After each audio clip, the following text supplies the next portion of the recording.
నార్మల్గా డయాబెటీస్ కానీ లేదా జనరల్గా వెయిట్ లాస్ ఉండే వాళ్ళకి తీసుకునే టెస్టులు ఏంటి? బేసిక్ టెస్టులు.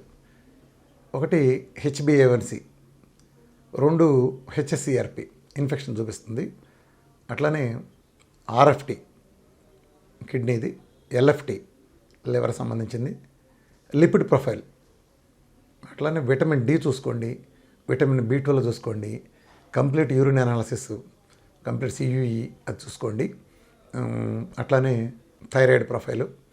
ఇది నార్మల్గా చూసుకోండి సరిపోతుంది బేసికల్గా.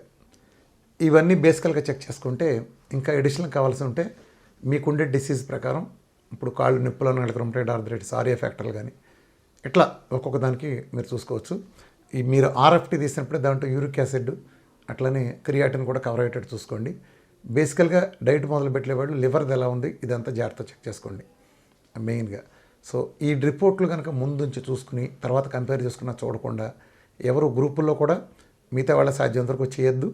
ఎవరికాళ్ళు ఒక రిపోర్ట్ చేతిలో ఉంచుకోమనండి, లేకపోతే అంతా అయిన తర్వాత ఇదిగో ఈ రిపోర్ట్ చేసిన తర్వాత వచ్చిందని చెప్పినా చెప్తారు. కాబట్టి ఈ రిపోర్ట్లు కంపల్సరీ.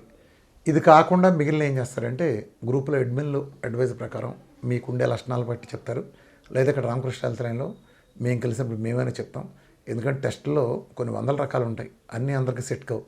అట్లానే బాగా స్థూలకాయం హెవీ వెయిట్ ఉండి, బాగా హెవీ వెయిట్ ఉండి, కొంచెం మీరు నడుస్తా మీ దగ్గరికి వచ్చినప్పుడు ఆయాసపడతా ఉండి, ఈ చెస్ట్ పైన ఎగదన్ని ఉండేవాళ్ళు, పొట్ట ఈ చెస్ట్ మీద ఎగదన్ని ఉండేవాళ్ళకి మాత్రం సిటీ కాల్షియం స్కోర్ సజెస్ట్ చేయండి.